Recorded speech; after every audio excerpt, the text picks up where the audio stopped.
Il est 13h15 au parc des sports d'Annecy quand l'alerte est donnée par des bénévoles de la Croix-Rouge. En pleine compétition universitaire d'athlétisme, un drone a survolé une tribune, déversant sur les spectateurs un gaz toxique. Certains agonisent, d'autres pris dans un mouvement de foule souffrent de fractures ouvertes. Telle était la catastrophe imaginée pour cet exercice de sécurité civile grandeur nature par le service départemental d'incendie et de secours de la Haute-Savoie.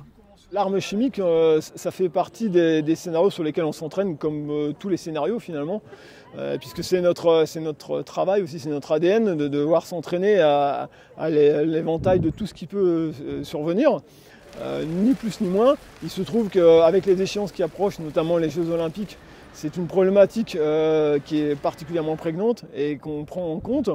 Et du coup, on souhaitait faire cet exercice avant l'arrivée des prochaines échéances.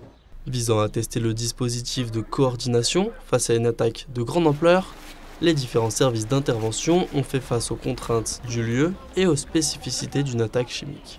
Les difficultés, ça va être d'abord l'approche du site, parce que il faut d'abord sécuriser le site, s'assurer qu'il n'y a plus de danger pour nous. Et ensuite, c'est toutes les difficultés qui sont inhérentes aux problèmes NRBC, les tenues, la chaleur, une sectorisation qui est quand même très précise entre les différentes zones du chantier, là, ici. Et une fois qu'on est rentré dans une zone contaminée, on ne peut plus en ressortir, par exemple. Donc il faut vraiment qu'on ait tout anticipé à l'avance pour être sûr de rien avoir oublié quand on est sur place. Dans le rôle des victimes, une cinquantaine d'élèves du bac pro métier de la sécurité du lycée Sainte-Famille de La Roche-sur-Foron. Une chance pour ces étudiants qui aspirent un jour à pratiquer l'un de ces métiers. On était des victimes d'une attaque chimique.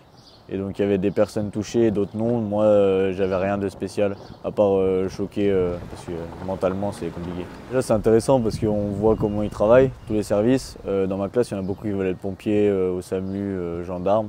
Donc ça permet de voir un peu tous les métiers. Et donc on a envie d'y être dans quelques années, quoi. Cet exercice s'inscrit dans le cadre des entraînements quotidiens du SDIS afin de mettre en application les procédures d'alerte et d'intervention. Réunir autant de moyens humains reste plus rare mais s'impose pour tester la coordination entre services, surtout avec la menace qui pèse à l'approche des Jeux Olympiques.